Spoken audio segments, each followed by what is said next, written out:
Magandang araw sa inyong lahat mga kapatid. Tayo po ay magpapatuloy sa mga serye ng mga mana ng kapahayagan o mga leksyon na akin pong itinalaga upang sa mga new converts o yung mga bagong nabautismuhan at mga anak ng Diyos na bagong pumasok sa kaharian ay makapakinig ng mga salitang ito na nagmumula sa akin. Noong mga nakaraan ay napag-aralan natin ng maraming mga kapahayagan na alam kong nakapagpatibay sa inyong mga pananampalataya at nakapadagdag ng mga kaalaman sa ating paglakad bilang mga anak ng Diyos. Sinasabi ng banal na kasulatan na kinakailangan tayo ay mapuno ng kaalaman, ng karunungan at ng kaunawaan sa mga salita niya, sapagkat kung wala ito ay hindi tayo lalago sa mga espiritual na paglakad. Kasama natin ang pagsunod sa ating mga espiritu at yung pagpapatibay ng ating pananampalataya. Tulad ng sinabi niya na ang pananampalataya ay dumarating sa pamamagitan ng pakikinig ng mga salita ng Diyos. So, mga salita ng Ama na naging mana ng kapayagan ang siyang sikreto ng pagpapalakas ng ating pananampalataya, sapagat ang pananampalataya ay ang paniniwala. Paano tayong maniniwala kung wala tayong karunungan o kaalaman o kaunawaan sa kanyang mga sinabi? Kaya ngayon, ang kanyang bayan din naman ay nagiging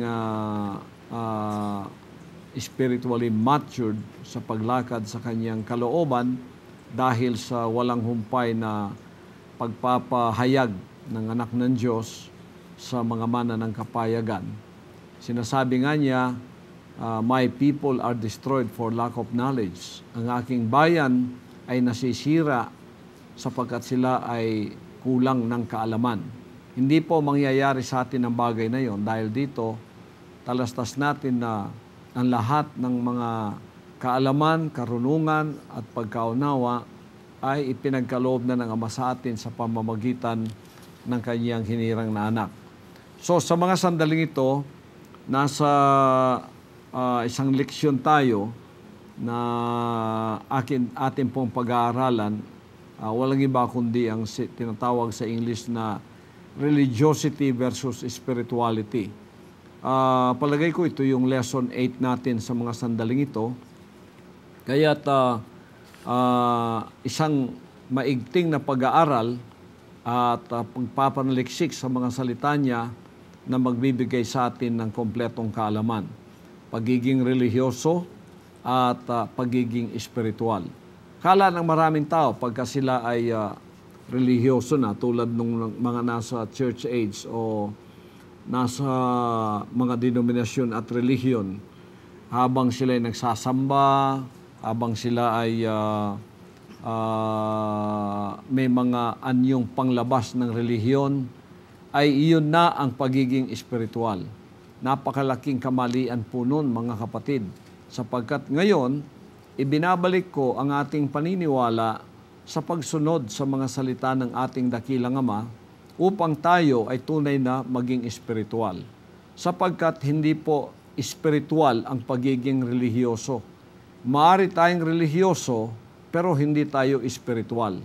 Pagka tayo ay espiritual, tayo ay sumusunod sa kalooban ng dakilang Ama at siyang katanggap-tanggap sa kanyang harapan. Sinabi ng banal na kasulatan, ang Diyos ay espiritu at ang lahat ng mga sumusunod sa Kanya, sumasamba sa Kanya, ay sambahin siya sa espiritu at sa katotohanan. God is a spirit, and they that worship Him must worship Him in spirit and in truth. So, sa katunayan, ito nga ang pananaw natin, katulad ng pananaw ng ating dakilang Diyos. Siya ay espiritu, ang lahat ng sumasamba sa Kanya, sambahin siya sa espiritu at katotohanan. Sinabi rin niya sa kanyang mga salita sa Juan 6:63, ang mga sinalita ko sa inyo ay pawang espiritu at katotohanan at buhay. The words I speak unto you, they are spirit and they are life.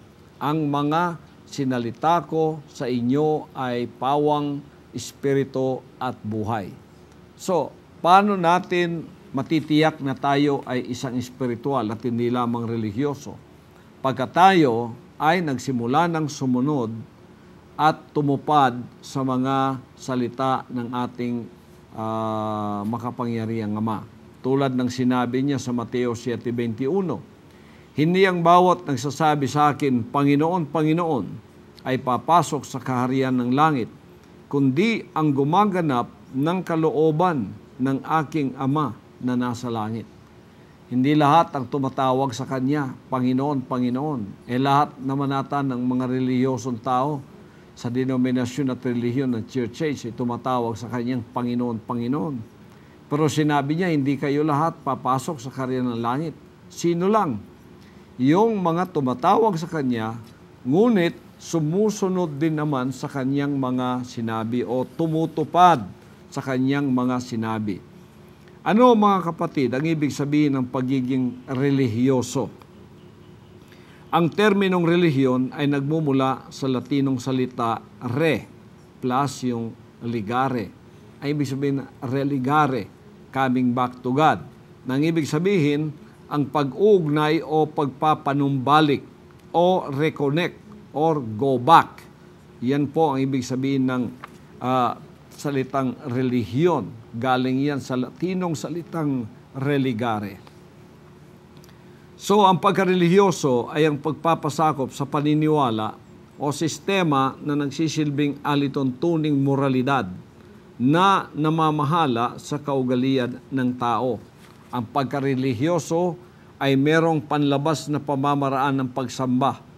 Number 1, nagpapalayas din sila ng demonyo, nanghuhula din sila, gumagawa rin sila ng mga kababalaghang gawa, sila nagsasaulo ng mga bersikulo ng Bible, minememorize pa nila ito, sila ay laging nagbabasa ng Biblia, laging nananalangin, meron silang sariling doktrina o paniniwala na makapagliligtas sa kanila.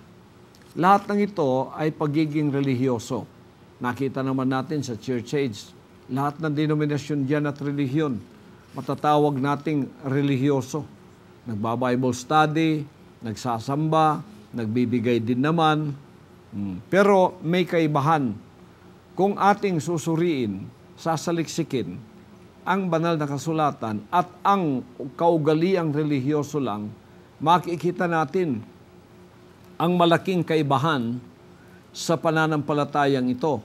Sapagkat kung hanggang doon lang sa paggawa mo ng mga bagay ng relihiyon ang iyong pananampalataya at hindi ka tumutupad, sumusunod, ikaw sa harap ng ating dakilang Ama ay walang kabuluhan ang iyong pagsamba. Tulad ng sinabi niya rito sa Mateo 7:26 hanggang 27, ito naman ang sinasabi. Pakibasa nga. Opo, Pastor, sa Mateo 7, versikulo 26 hanggang 27.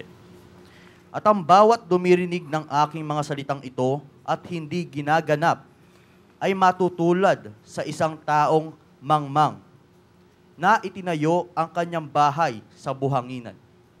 At lumagpak ng ulan at bumaha at humihip ang mga hangin at hinampas ang bahay na yaon at nabagsak at kakilakilabot ang kanyang pagkabagsak. Ito yung sinasabi ng ating dakilang Ama sa Mateo 7:26 hanggang 27. At ang bawat dumirinig ng aking mga salitang ito at hindi ginaganap ay matutulad sa isang taong mangmang na itinayo ang kanyang bahay sa buhanginan. At lumagpak ang ulan at bumaha, hinampas ang bahay na yaon at nabagsak, at kakilakilabot ang kanyang pagkabagsak. Maliwanag ang mga salitang ito ng ating dakilang Ama na hindi natin pwedeng baligtarin, hindi natin pwedeng salungatin, at hindi natin pwedeng palitan.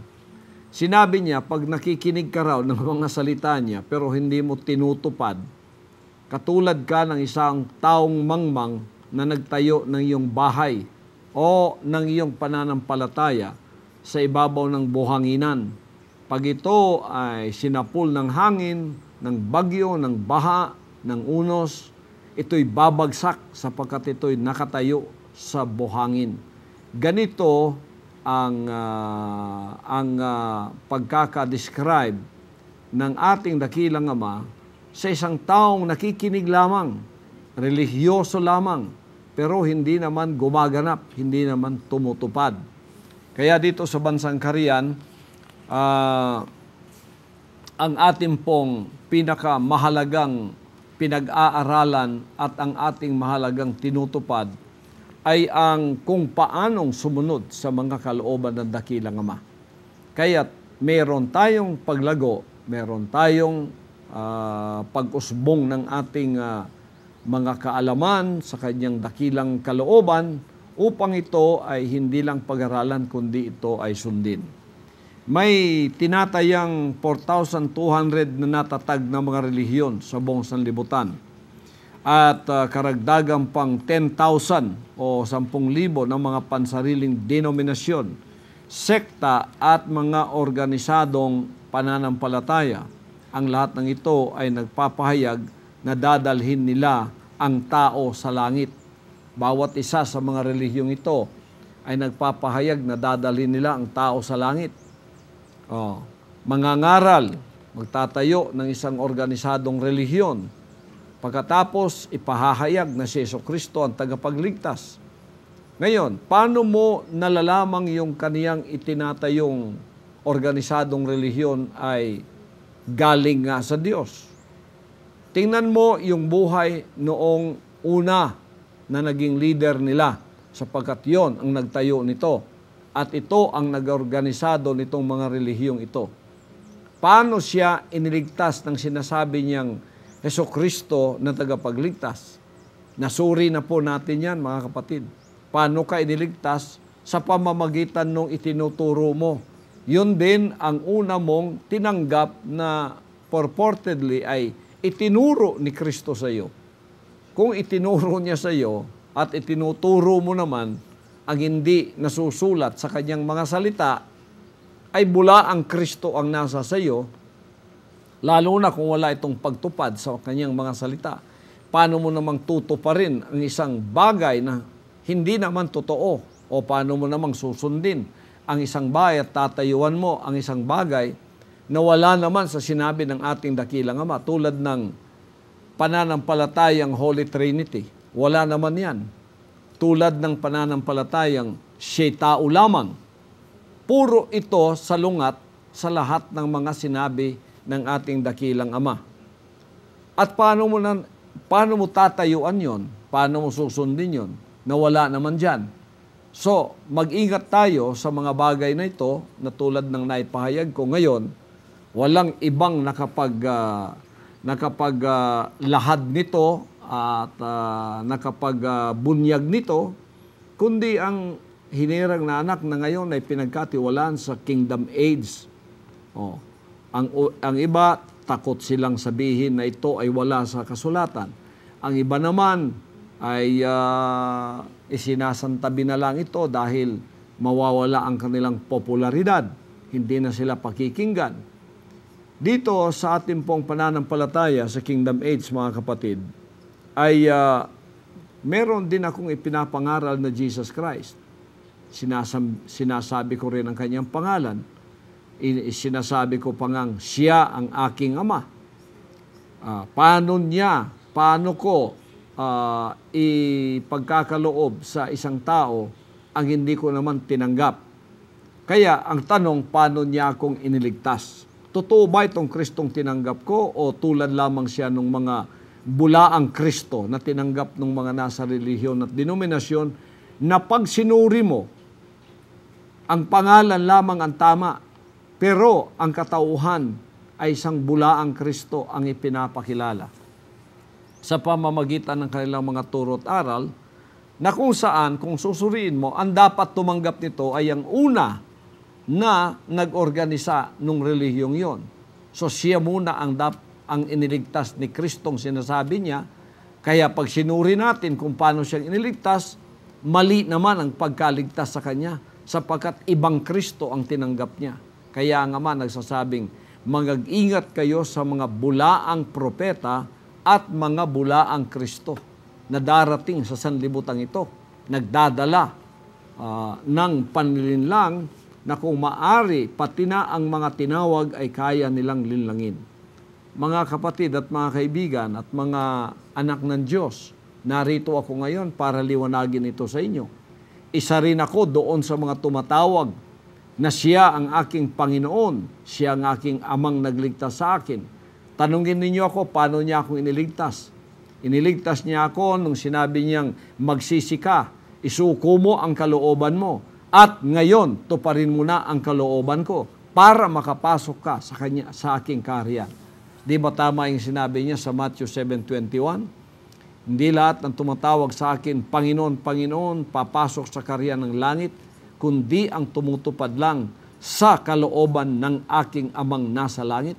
Kaya narito sa kaharian ng Diyos na pinadala at pinagkatiwala sa kanyang anak ang tunay na pagsunod at ang tunay na pagpasok sa kaligtasang tunay na ikaw ay makapapasok sa kanyang kaharian.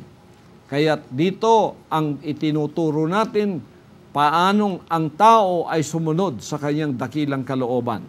Kaya kung wala itong spiritual na component ng pagtuturo ng pagsusunod sa kanyang dakilang kalooban, ay hindi magiging spiritual ang tao hanggang sa pagiging relihiyoso na lang siya.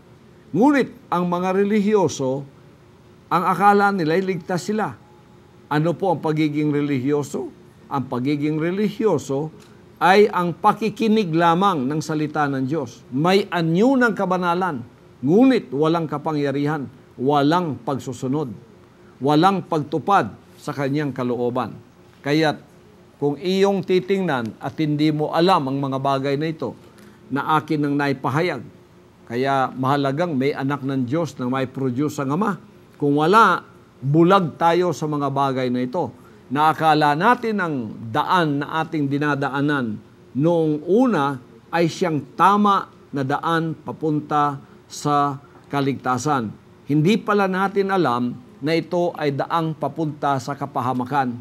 Nakikinig, hindi naman sumusunod.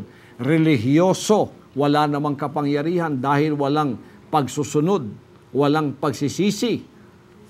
Tinatawag ang kanyang pangalan, ginagamit ang kanyang salita. Ngunit ayaw nilang tuparin ang mga ito. Kaya iniwan nga ang church age. Kaya nga lumitaw ako . Kaya nga lumitaw ang kingdom age na ipinamahala sa akin . Anong sinabi ng Proverbs 14:12? May daan na tila matuwid sa isang tao, ngunit ang dulo niyaon ay ang daan ng kamatayan. There is a way which seemeth right unto a man, but the end thereof are the ways of death. May daan na tila matuwid sa isang tao, relihiyosong daan. Ngunit ang dulo niyaon ay ang daan ng kamatayan. Ngunit sapagkat walang pagsusunod, sa katapos-tapusan, makikita mo sa dulo ang iyong buhay ay nasa kapahamakan pala. Wala ka palang kaligtasan. Ganun din ang sinabi ng apostol na si Pablo sa Roma Kapitulo 10, versikulo 2 hanggang 3. Ganito ang kanyang sinasabi. Sapagat sila'y pinatotohanan ko na may mga pagmamalasakit sa Diyos, datapwat hindi ayon sa pagkakilala. Sapagkat sa hindi nila pagkaalam ng katuwiran ng Diyos at sa pagsusumakit na may tayo ang sariling kanila, ay hindi sila napasakop sa katuwiran ng Diyos. Biro mo ito, mga kapatid, napakahalagang pakinggan natin at ating pagmuni-muniin sapagkat mahalaga ito. Sinabi ni Pablo, pinatotohanan kong may pagmamalasakit sila sa Diyos. Relihiyoso. Datapwat hindi ayon sa pagkakilala, hindi ayon sa karunungan, sapagkat wala silang pagsusunod. Hindi sila naging espiritual. At hindi nila alam ang mga tuwiran ng Diyos at sa pagsusumakit na may tayo ang sariling kanila, hindi sila napasakop sa katuwiran ng Diyos. Anong katwiran ng Diyos na sinasabi rito? Ni Pablo, na apostol. Ang mga salita niya at ang pagsusunod nito, yan ang magiging katwiran ng Diyos sa buhay mo. Wala sa kanila yon. Pagka wala yung ganon, religyoso ka lang, ginagamit mo ang kanyang salita, ginagamit mo ang kanyang pangalan, at ikaw ay nagsasamba rin naman, gumagawa ka ng mga ministeryo ng isang relihiyon o isang denominasyon, na akala mo yun ang daan na matuwid, na akala mo yun ang makapagliligtas sa iyo, na sa dulo pala niyaon ay kamatayan. Pag ganun ang iyong pagsamba at ganun ang iyong pananampalataya, ano ang sasabihin ng Ama sa iyo? Narito sa Marcos Kapitulo 7, sa 1-7. At sinabi niya sa kanila, mabuti ang pagkahula ni Isaias tungkol sa inyong mga mapagpaimbabaw, ayon sa nasusulat. Ang bayang ito'y iginagalang ako ng kanyang mga labi, datapwat ang kanilang puso ay malayo sa akin. Datapwat walang kabuluhan ang pagsamba nila sa akin, na nagtuturo ng kanilang pinakaaral ng mga utos ng mga tao. Biro mo mga kapatid, pagkapahat religyoso lang tayo, iginagalang natin siya sa ating mga labi, nagpe-praising tayo sa Kanya, umaawit tayo, nagsasalita tayo, nangangaral tayo, nagba-Bible study tayo mula sa ating bibig. Pero wala namang pagtupad.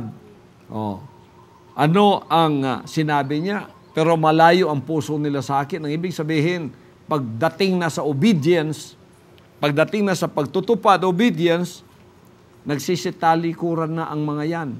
Ayaw na nila. Kaya't ako, pag natuturo ako ng obedience dito, nilalait ako inuusig ako, pinapersecute pa ako. Bakit? Kasi ayaw nila yon. Anong klaseng pagsamba yon?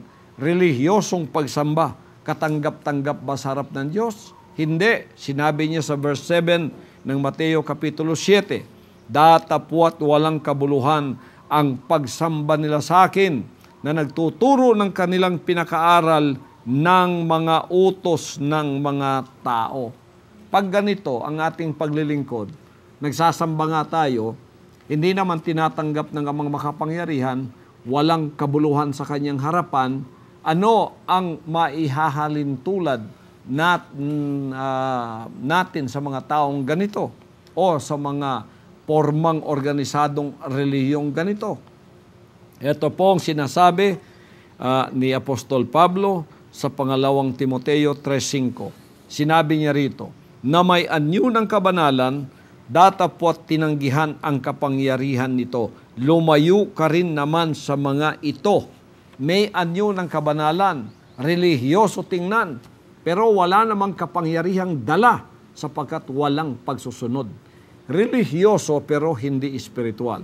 Ganon din ang sinabi ni Pablo kay Tito dito sa Titus 1:16 na nagsasabi, sila'y nagpapanggap na nakikilala nila ang Diyos, ngunit ikinakaila sa pamamagitan ng kanilang mga gawa, palibhasay mga malulupit at mga masuwayin at mga itinakwil sa bawat gawang mabuti. Ano ang sabi ni Pablo? Sila'y nagpapanggap na nakikilala nila ang Diyos, ngunit ikinakaila sa pamamagitan ng kanilang mga gawa. Biro mo yon, relihiyoso sila, nagpapanggap na kilala ang Diyos, ginagamit ang kanyang salita, ang kanyang pangalan, pero ikinakaila naman siya sa pamamagitan ng kanilang gawa. Ano ang kanilang gawa? Puro gawa ng pagiging masuwain. Yan din ang sinabi ni Pablo, malulupit, masuwain, at itinakwil sa bawat gawang mabuti. Pagsusunod ng pinag-uusapan, yun ang spiritual component na magiging spiritual ka, ikinakaila na nila yon. Meron bang kabuluhan sa harap ng Ama yon? Wala. Ayon sa kasulatan, isa lamang ang daan upang maligtas ang tao. Iyan ay ang daan ng kanyang anak, kaya siya ay nag-produce ng isang anak na kaya niyang pagkatiwalaan at magmamana sa lahat ng bagay. Kaya nandito ako ngayon sa Paradise Garden of Eden Restored sa Covenant Mountain sapagkat dito ginanap ng anak ang lahat ng pagsusunod na dapat niyang ipakita sa Ama upang siya ay pagkatiwalaan. Tinawag ako, binigyan ako ng pagkakataon, kaya't ako'y itinalagan niya sa lugar na ito ng mga 5 taon upang dito ay pag-aralan ko ang kanyang mga salita na ipinahayag sa akin, lalong-lalong na yung pagsusunod sa kanyang dakilang kalooban. Absolute obedience to the Father's will ang itinuro sa akin dito.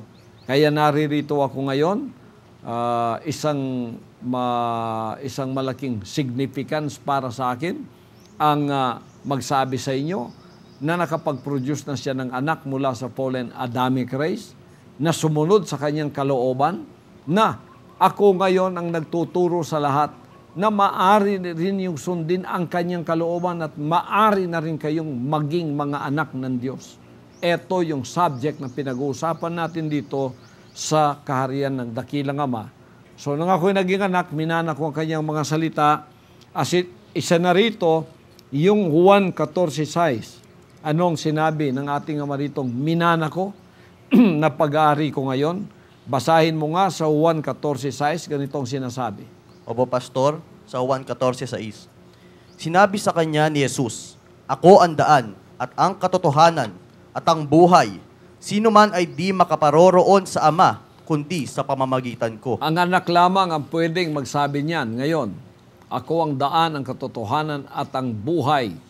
Walang ibang makaparoroon sa Ama maliban na sila ay dumaan sa akin o kundi sa pamamagitan ko. Yan ang minana ko sa ating dakilang Ama dahil sa pagsusunod. Kaya ngayon, tuturuan ko naman ang lahat ng gustong pumunta sa Kanya at maligtas sa pamamagitan ng Kanyang hinirang na anak na walang iba rin ang itinuro sa akin.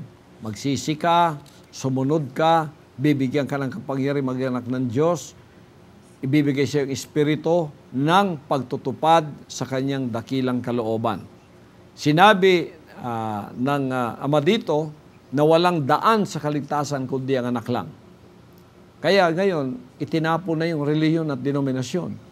Ipinagkatiwala sa anak ang kingdom age na kung saan papasok ang mga anak niyang nagsisi.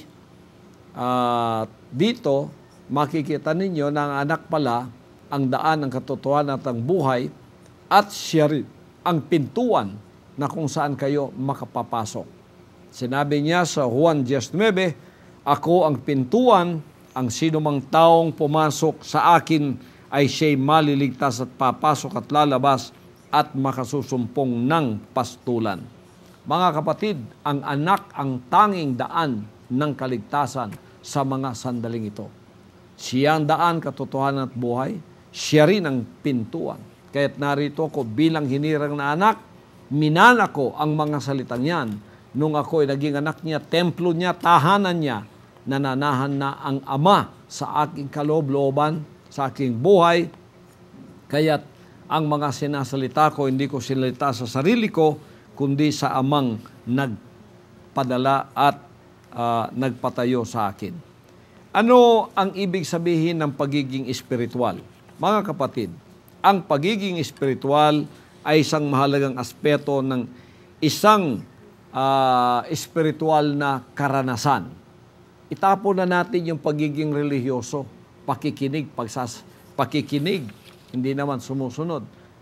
Kaya ang church age na gano'n ang kanilang pag-uugali ay itinabi ng Ama at itinayo ang kingdom age. At ito'y pinagkatiwala sa isang nakapanaig o naging matagumpay na magmamana sa lahat ng mga bagay upang matupad ang Revelation 21:7.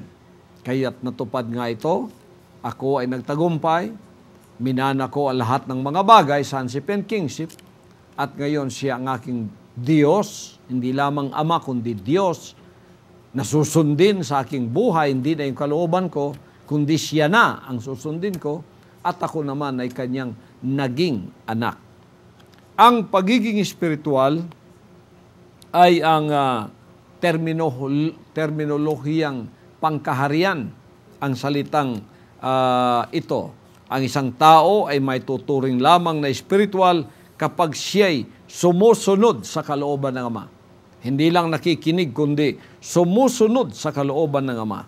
Etong sinabi ng Mateo 7:24. Basahin natin hanggang 25. Ganitong sinasabi. Kaya't ang bawat dumirinig ng aking mga salitang ito at ginaganap ay matutulad sa isang taong matalino na itinayo ang kanyang bahay sa ibabaw ng bato.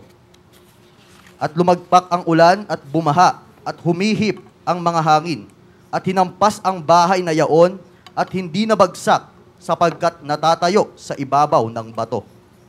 Napakaliwanag mga kapatid ng sinabi niya rito sa Mateo 7:24 hanggang 25. Kaya't ang bawat dumirinig ng aking mga salitang ito at ginaganap, ito yung spiritual. Nakikinig, ginaganap, he that heareth my words and obeys them and do them. This is the spiritual person. Kaya't ang bawat dumirinig ng aking mga salitang ito at ginaganap, ay matutulad sa isang taong matalino na itinayo ang kanyang bahay sa ibabaw ng bato. Matibay. Kahit ano pa ang humampas sa bahay na ito, pananampalatayang ito, ay hindi ito tutumba. At lumagpak ang ulan, bumaha at tumihip ang mga hangin, hinampas ang bahay na yaon, hindi nabagsak sapagkat natatayo sa ibabaw ng bato. Ano yon mga kapatid? Ang mga nakikinig, tumutupad, sumusunod sa kanyang salita, mga espiritual na mga tao, nagmumula sa kanyang hinirang na anak at mga anak pang darating na ganito rin ang kanilang susundin, tatanggapin ang aking sinabi, silang lahat ay tulad ng isang taong matalinong nagtayo ng kanyang pananampalataya sa matibay na kinatatayuan, anumang kapagsubukan, anumang mga pag-uusig o kahirapan ang dadapo sa pananampalataya mo, hindi ka babagsak, nananatili ka, sapagkat ikaw ay natatayo sa ibabaw ng bato. Matigas, mahigpit at matibay ang pagkakatayo mo. Magiging anak ka nga, paano kang tutumban yan? Ako yung modelo mo, ako yung standard mo, ako yung unang gumanap at sumunod sa kanyang mga sinabi. So, upang magkaroon ng pagbabago at maging espiritual na anak ng Ama, kinakailangan ay magsisi at sumuko ang isang tao ng kanyang sariling kalooban at ito ay pailalim sa kalooban ng Ama, ngunit ang kalayaan ng pagpili ay kanyang gagamitin para gawin ang desisyong ito. Use your freedom of choice in deciding to follow the Father's will by repentance. Piliin mo sa iyong malayang pagpili na ikaw ay magsisi, sumuko at sabihin, mula ngayon, hindi na ang kalooban ko ang masusunod kundi ang sa iyo na. Walang ibang paraan kundi yung pagsisisi. Sinabi nga ng Ama dito sa Lucas 13:3, sinasabi ko sa inyo, hindi datapwat malibang kayo'y mangagsisi ay mga mamatay kayong lahat sa gayon ding paraan. I tell you nay, but except you repent, you shall all likewise perish. Repentance, pagsuko ang susi ng ating pagpasok sa kanyang kaharian. Pag hindi tayo nagsisi at sinabing hindi ng kalooban ko, tutuparin ko kundi ang sayo na, tapos dumaan ka sa iyong kapagsubukan ng apoy kung totoo ba yung sinabi mo, patotohanan mong ikaw nga ay nagsisi, patotohanan mo na ikaw talagang susunod ka sa kanyang kalooban, anuman ang mangyari, pag ikaw ay nagtagumpay, eto na yung daan para ikaw ay magmamana rin sa lahat ng mga bagay. Yun ang tunay na kaligtasan na aking dinadala sa sanlibutan ito. So, itong mga bagay na ito na ating pinag-uusapan, mga kapatid, hindi naunawaan ng karnal o natural na kaisipan ng mga espiritual na bagay na ito sapagkat ito ay nasa ikaapat na dimensyong kaalaman sa espiritual na daigdig. Kailangang umangat ka sa espiritual na pag-angat ng mentalidad, ng frequency para maunawaan mo ang sinasabi ko. Kasi puro espiritual ito. Ang pagsusunod, maunawaan mo. na ito pala yung pagiging espiritual at ito pala yung katanggap-tanggap sa harap ng ating dakilang Ama. Sinabi niya sa unang Korinto 2:14, ngunit ang taong ayon sa laman ay hindi tumatanggap ng mga bagay ng Espiritu ng Diyos, sapagkat ang mga ito ay kamangmangan sa Kanya, at hindi niya nauunawa sapagkat ang mga yaon ay sinisiyasat ayon sa Espiritu. So para sa mga taong makalaman, makamundo, taong ayon sa laman, hindi niya matatanggap ang mga bagay na espiritual, lalo na yung pagtinuro mo ng pagsusunod. Sapagkat para sa kanya, ito'y mga kamangmangan. Sumusunod pa rin siya sa kanyang sariling kagustuhan. Kung ano yung gusto niya, siya pa rin sinusunod niya. Wala pa rin kinalaman ang mga salita ng Diyos sa kanyang buhay.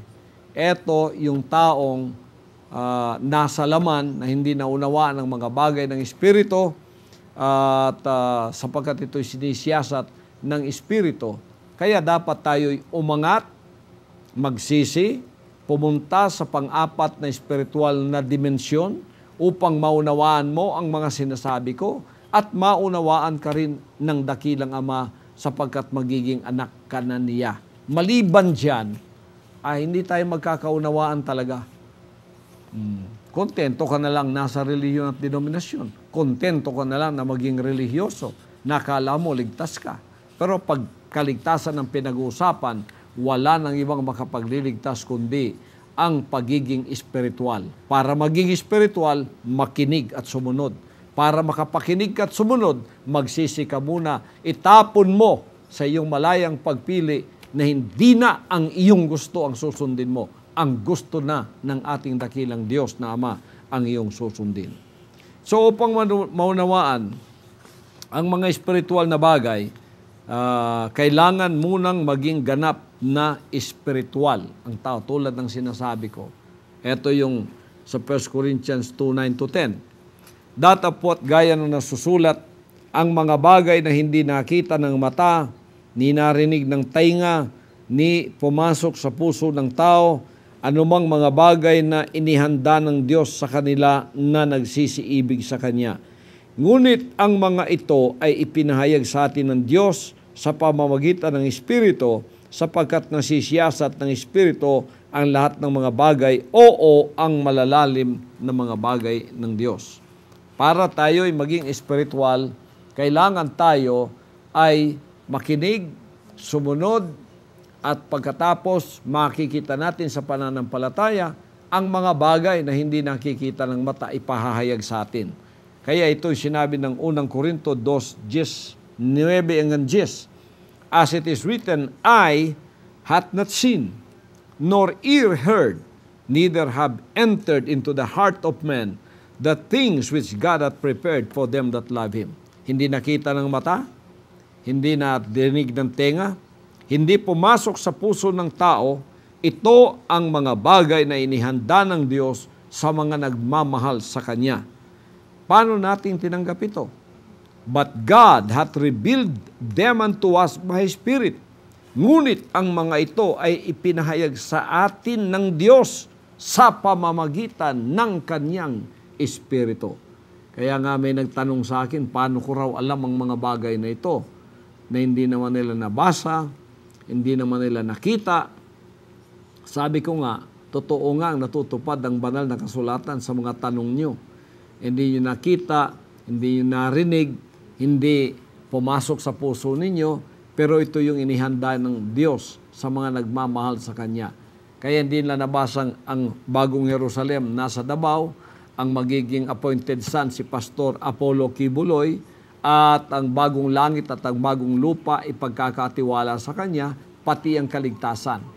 Wala yan, hindi nasusulat. Di natupad talaga ang unang Korinto 2:9-10. Paano ko nalaman ang mga bagay na ito? Versikulo 10. Ngunit ang mga ito ay pinahayag sa atin ng Diyos sa pamamagitan ng Kanyang Espiritu. Kaya malagang ako'y naririto para ituro ang mga bagay na ito, sapagkat dito sa bundok na ito, sa loob ng 5 taon, ipinahayag isa-isa ng Amang Makalangit ang lahat ng mga bagay na ito na aking ibinabahagi naman sa lahat sa inyo. So, mga kapatid, ang punto natin dito is ang pagiging espiritual. Pagka maging kingdom citizen ka, maging anak kang tunay, nakapagsisi, pumasa ka sa iyong kitbog at tamayong, pagkatapos idineklara kang son and daughter or anak ng Ama, ikaw ay isang spiritual na katulad ng Ama na nanganak sa iyo sa espiritu at ikaw at siya ay nagkakaunawaan.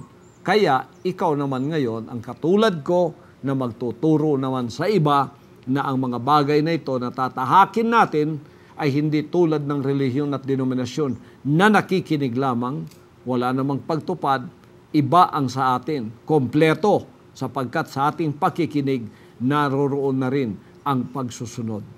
Kaaya-aya sa harap ng ating dakilang Ama. Pagpalain kayong lahat sa araw na ito sa mga mana ng kapahayagan na ating tinanggap hanggang sa susunod na mga serye ng ating mga leksyon o mana ng kapahayagan. Ako ay makikipagkitang muli sa inyo, mga anak ng Diyos. Pagpalain kayong lahat ng ating dakilang Ama sa pamamagitan ng kanyang pangalan, ang pangalan higit sa lahat ng pangalan, ang pangalan ng ating dakilang Ama, ang ating Panginoong Jesucristo. Amen.